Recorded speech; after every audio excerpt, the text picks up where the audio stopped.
In 2018, Trump's trade wars forced the Fed into a dramatic liquidity reversal under Jerome Powell. Are today's tariff tremors chillingly similar, or is this cycle breaking the mold?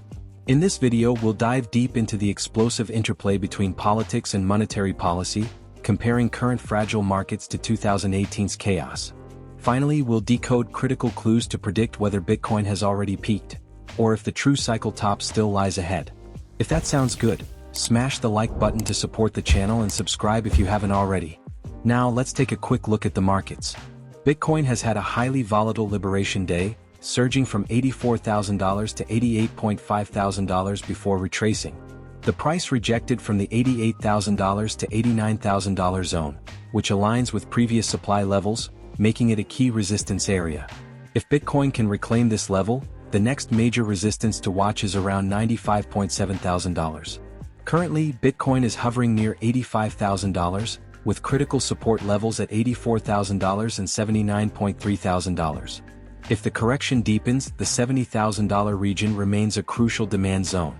The price is also attempting to reclaim the bull market support band, and staying above $84,000 could confirm a continuation of the bullish trend.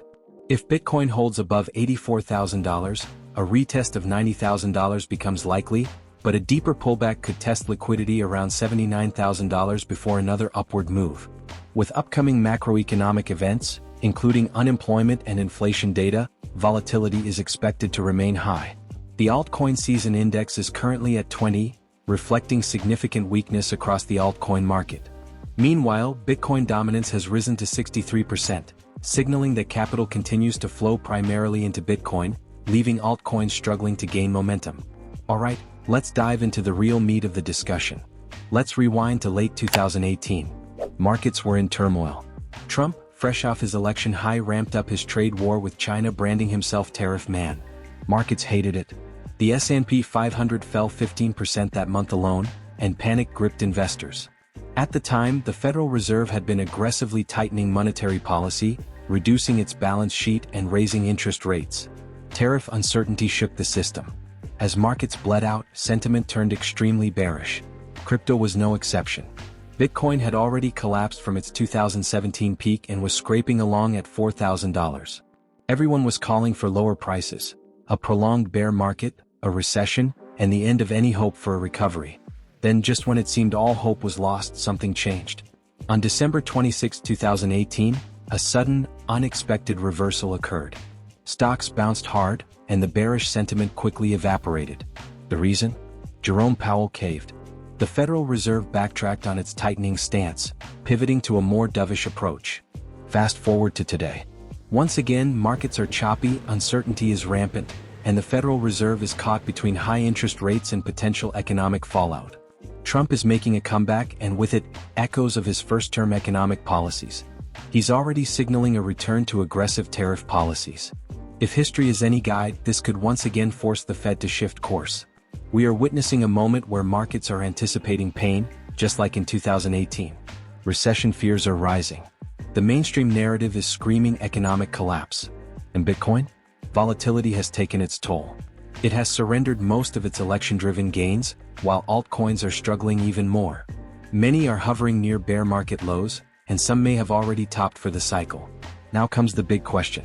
Is the top already in, or is the biggest move still ahead?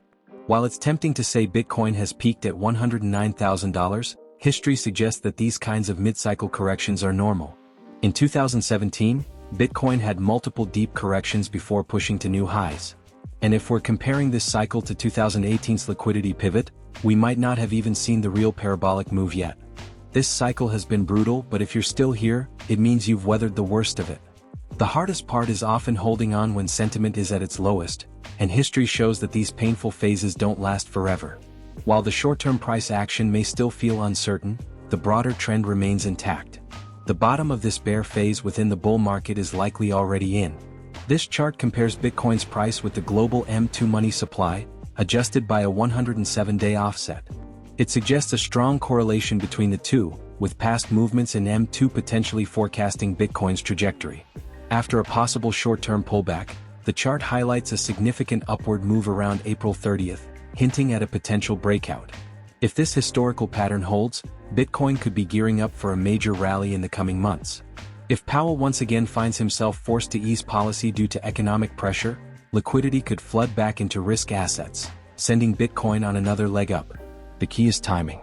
The Fed doesn't move until the market forces its hand, and right now we are seeing the setup for that exact scenario playing out again. Trump's tariffs may rattle the markets in the short term, but once the chaos subsides and the next leg up begins, the move could be explosive. This time, however, there's a key difference that sets the stage for an even more dramatic shift. Unlike 2018, the crypto landscape has drastically changed. Trump 2.0 is not just neutral on crypto, he's outright bullish. He has hinted at making Bitcoin a core part of his economic policy. Institutional adoption is at an all-time high, with ETFs bringing in billions. The SEC, which once waged war on crypto, now seems more lenient. In 2018, when Powell pivoted, Bitcoin had no real institutional backing. Today, major financial players are deeply involved, and the liquidity flow into crypto is orders of magnitude larger. This means that if a similar Fed pivot happens, the impact on Bitcoin could be exponentially bigger than what we saw last cycle. So, will history repeat itself? The setup feels strikingly similar to 2018, tariffs, uncertainty, market volatility, and a Federal Reserve that may soon be forced to pivot. But this time, the macro landscape is even more favorable for Bitcoin. If the bottom isn't in yet, it's likely not far off. And when the liquidity shift arrives, those who position themselves wisely will be the ones to capitalize the most. Markets have been highly volatile on Liberation Day, with both Bitcoin and SPX experiencing sharp fluctuations. With unemployment data coming on April 4th and inflation numbers on April 10th, the first few weeks of this month will be crucial. I'm personally bullish and expecting an upward move soon. Has Bitcoin already topped, or is the real bull market still ahead? Drop a comment below and share your thoughts. And if you found this breakdown helpful, hit that like button and subscribe so you don't miss my next update. See you in the next one.